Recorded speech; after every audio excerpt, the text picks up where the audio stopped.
Sony is working on a remaster for Until Dawn, new details on the Horizon Forbidden West PC port, the concerning sales performance of PSVR 2, and the sad state of the gaming industry. All that and more in today's PlayStation news. Let's get to them.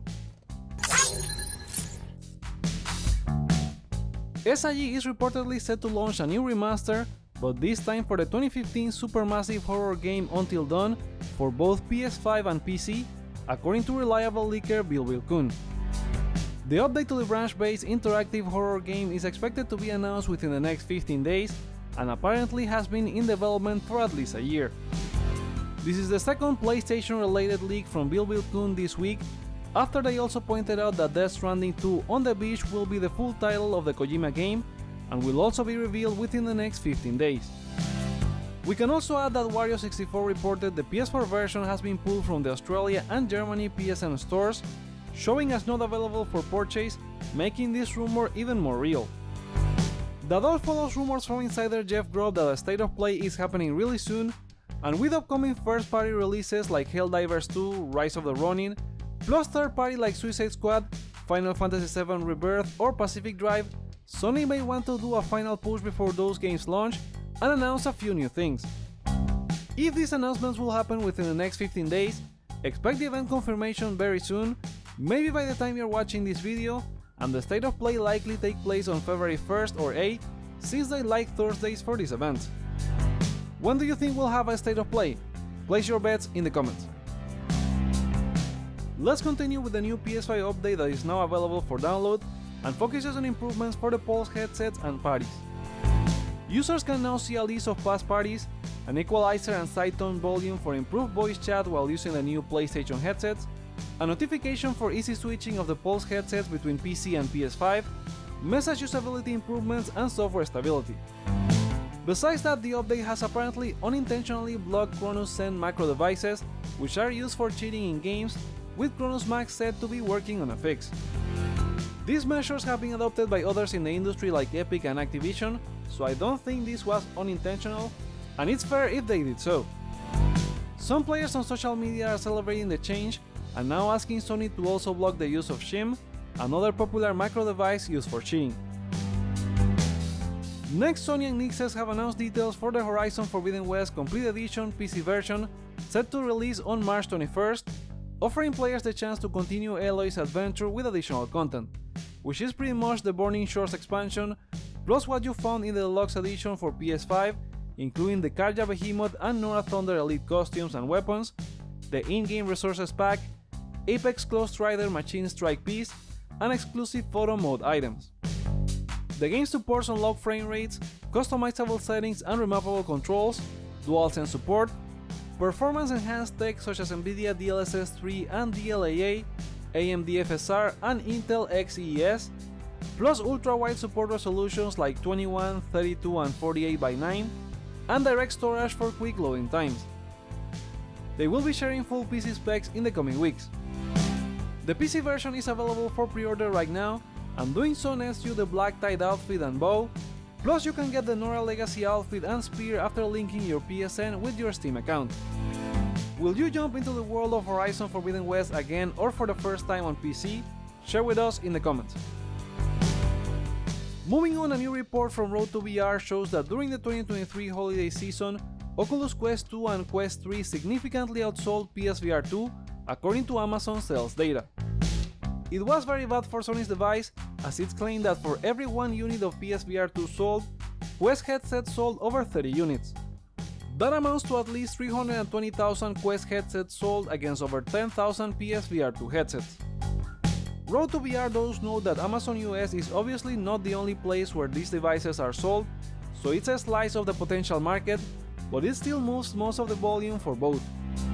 It ends up raising concern about PSVR 2 sales performance in a critical month, despite outpacing its predecessor at launch, with a higher price and entry barrier than the Quest, and the lack of a compelling library or backward compatibility.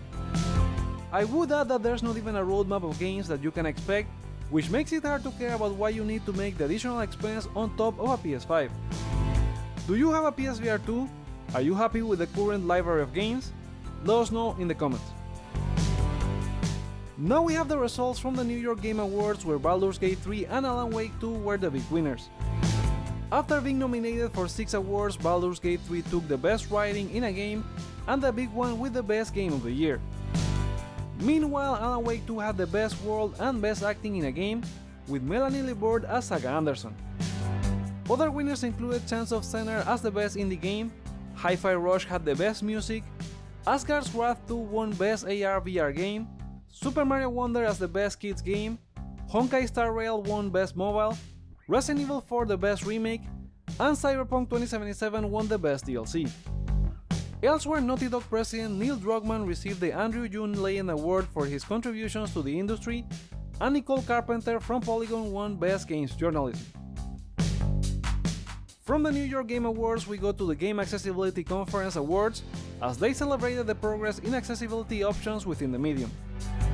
Forza Motorsport was the big winner, taking the AAA Excellence, Blind Low Vision Accessibility, and Accessibility Innovation Awards. Plus, Hi-Fi Rush won Best Dev Accessibility. On the PlayStation side, Spider-Man 2 won the Best Representation with the notable side mission Graffiti Trouble. The September PS5 firmware update won the Best Hardware Accessibility for adding split controls and menu haptics, and the PlayStation Access Controller Consultant Stories won Best Marketing. Other winners included the Stories of Blossom as Indie Excellence, Street Fighter VI for Best Physical Accessibility, Dead Space for Mental Health Accessibility and Most Improved Options, Star Wars Jedi Survivor for Best Cognitive Accessibility, and Ubisoft as the most dedicated publisher. Congratulations to all of the winners of both award events. Do you agree with the winners? Did your favorite game win? Share with us in the comments. Despite celebrating games with all these awards, the state the gaming industry is in is very depressing, as there have been more layoffs and the landscape is not looking pretty. Microsoft announced this week they would be cutting 1,900 jobs across Xbox Studios, Bethesda, and Activision, with teams impacted including the physical games retail team, the Activision internal customer support, community managers, all the Call of Duty teams, the Blizzard team working on a survival project for 6 years which has now been cancelled, and Blizzard president Mike Ibarra and co-founder Alan Adam, who have decided to leave. The layoffs aim to remove duplicated functions, and it was expected given that's part of the process of any merger, especially one that's worth $69 billion, but I think we can all agree, regardless of the flag you wave in gaming, that it's devastating that 1,900 people are without a job at the beginning of the year, and it's even worse when we think the amount Microsoft paid for Activision, how they gave Bobby Kotick a $400 million golden parachute, and the fact the Redmond company just crossed $3 trillion in company value. Looking outside of Microsoft, other layoffs include 500 jobs from Riot Games, 50% or around 50 people from Black Forest Games, who made the Destroy All Humans remasters and were working on the TMNT Rise of the Ronin game, and 30 positions from People Can Fly, the makers of Outriders, after Square Enix reduced the budget on one of their current games called Project Gemini. And all of that is just in 1 week, and it follows a crushing year for developers that had job cuts at Sony, Bungie, CD Projekt, Epic, Embracer, Amazon, and Unity, plus closures of small studios or publishers such as Versus Evil or Mimimi Games. Looking at the history of video game layoffs over the past 3 years, we have gone from 8,500 in 2022 to over 10,000 in 2023 to 5,600 in 2024, which is 53% the number of layoffs from last year, and we are just 26 days into the new year. In the case of Microsoft, this is happening due to consolidation of the industry, which is expected to continue, but what about the rest? According to Circana analyst Matt Piscatella, companies are looking for profitability as they had meteoric growth in 2020 and 2021, investing and greenlighting games during a period the audience was spending a lot. But removed from those years, growth has been slight, and the model is becoming unsustainable every year, with how much development cost has risen, something former PlayStation president Sean Layden predicted. I'm not an expert and I don't know US laws that much as to tell what would be a solution, but I guess there could be laws protecting employees from these huge tech mergers, and if they are not made, there needs to be a push for these to be made, which means developers need to unionize, as experts have mentioned it as one of the solutions.